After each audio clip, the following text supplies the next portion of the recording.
นะโมตัสสะภะคะวะโตอะระหะโตสัมมาสัมพุทธัสสะนะโมตัสสะภะคะวะโตอะระหะโตสัมมาสัมพุทธัสสะนะโมตัสสะภะคะวะโตอะระหะโตสัมมาสัมพุทธัสสะขอกรรมครูบาอาจารย์ทุกท่านเด้ออาจาริเยปมาเทนะภวารตเยนะกตังสัพพังอปาราทังธัมมตุโนพันเตอาจาริเยปมาเทนะภวารตเยนะกตังสัพพังอปาราทังธัมมตุโนพันเตอาจาริเยปมาเทนะภวารตเยนะกตังสัพพังอปาราทังธัมมตุโนพันเตในปีใหม่ขนมสวนสมุนปีเท่านี้แหละสมุนสมุนครูบาอาจารย์ขอขอสงฆ์แล้ว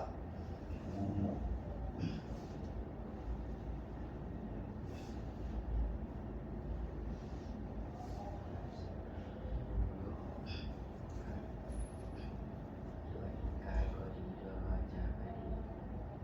ด้วยใจก็ดีคือขาน้อย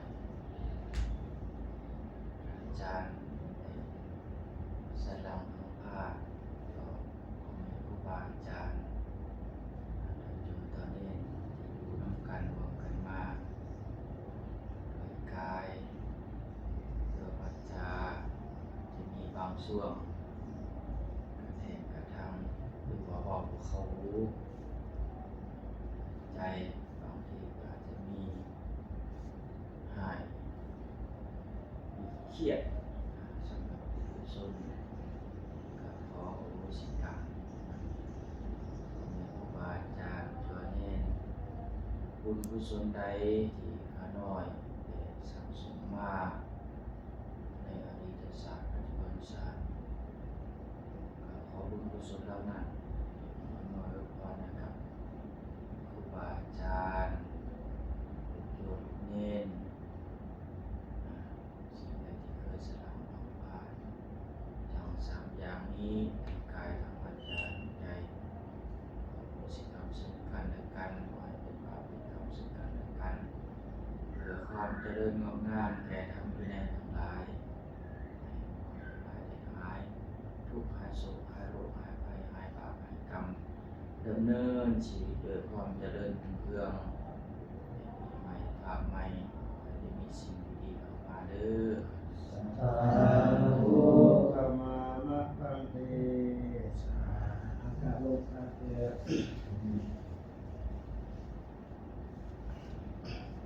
อุปาสวันทานิปันเต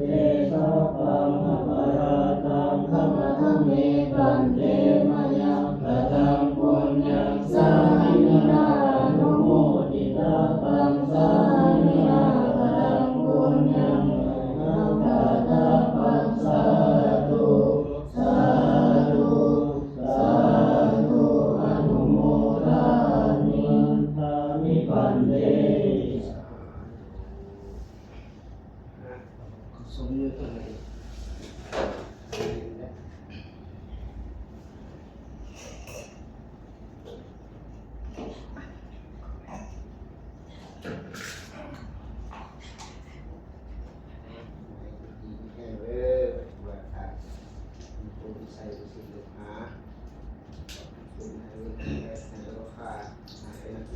ใน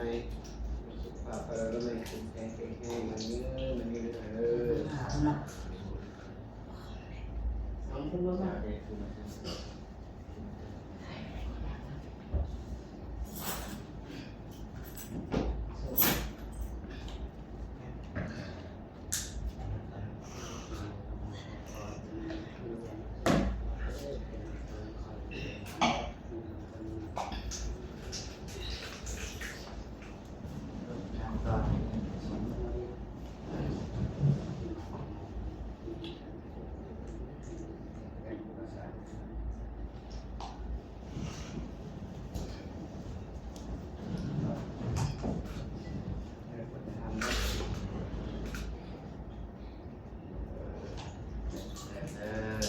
เกิดยังก่อน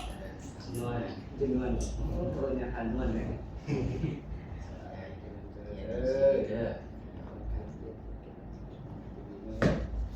เอานึงเอานึงรถได้คนผมสามโลคนลบสองเอาไปสอง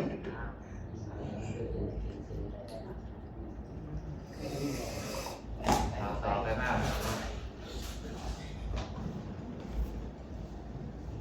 ด้วยนะผ่านไปเลยทำใจเด้อเดินเก่งทำใจเย็นเด้อ อันนี้อะไรติดตามเจ้า ต่อมาต่อมา เล็บ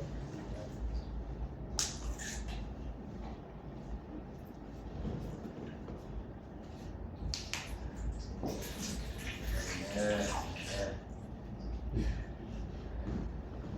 เป็นยังก่อน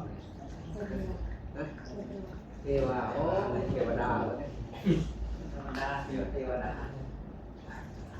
เป็นพญาพรหมอยู่ในห้องบัดเนาะเก่งเก่งเก่งสูตรเทศได้หน่อยทางเสสูตรเทศโอ้ยดีแหงมันยืนให้ตั้งมันเจริญเดี๋ยวคอยลงหลังเข้าตามนะเก่ง สบายเลย ไปเนาะเนาะ แต่โหด ไปคือว่าจะ ไป ไปตั้งแต่เช้า ไป ไปในงานคารวะผู้กับเป็นใน ไปทำไปทานก็ อาจารย์เกิด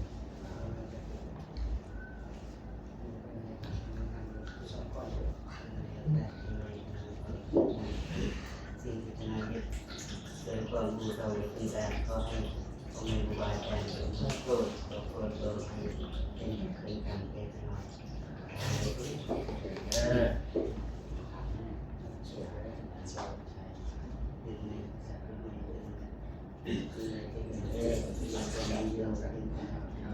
สมอง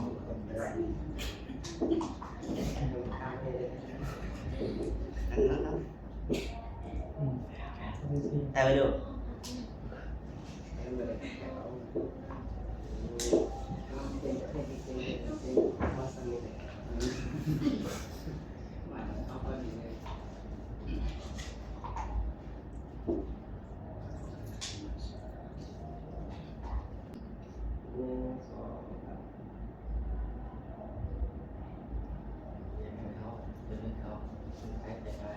จะนกจะนก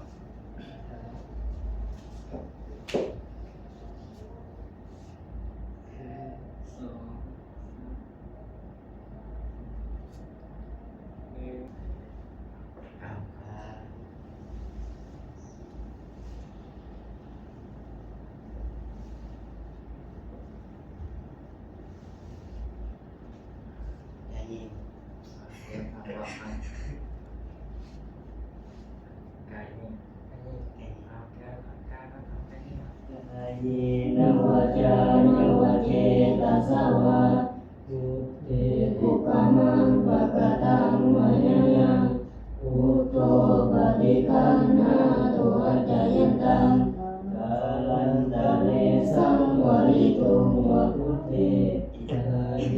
นะวะจานวะเจตัสสะวะธัมเมอุปมังปะกะตังมะยะยังธัมโมปฏิคันนาตุอัจจยันตังกาลันตะเลสังวริตุงวะธัมเม เอาเรื่องการนี้ ช้ำ นะวะจานวะเจตัสสะวะสัมเมอุปมังปะกะตังมะยะยังสังโฆปฏิคันนาตุอัจจยันตังกาลันตะเลสังวริตุงวะธัมเม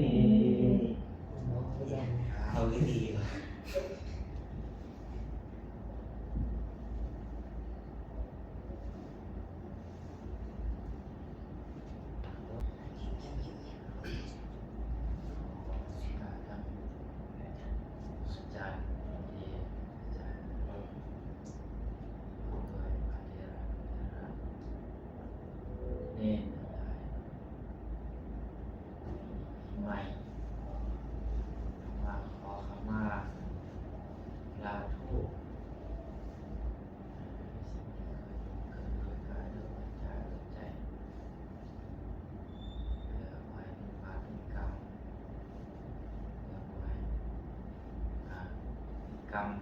วางกั้นจะนำไปสู่ความเจริญทางจิตใจตามประเพณีของคนลาวเขาแล้วก็จะเป็นครูบาอาจารย์พ่อแม่ญาติพี่น้องเราก็จะได้ขอขมาครับขอขมาสมน้ำดำหัวแต่ว่าเขาเป็นจัวเป็นเนตรครับเห็นพอได้เด้อปีใหม่จะเมื่อสงแม่ได้สงมือคนได้สงหัวได้สงมือคนได้แต่หากกราบได้เด้อเห็นป่ะกราบพอได้บุคคลใดที่เป็นว่าสิ่งที่ต่ำกว่าเขาจะบ่กราบใครที่เขากราบก็ได้ไม่ชี้กราบก็ได้เท่าจะได้กราบก็ได้เพราะศีลแปดเอาศีลสิบจบเป็นนี้เอาศีลเป็นขอวัดเนาะอันนี้จือไว้ได้เห็นหลายองค์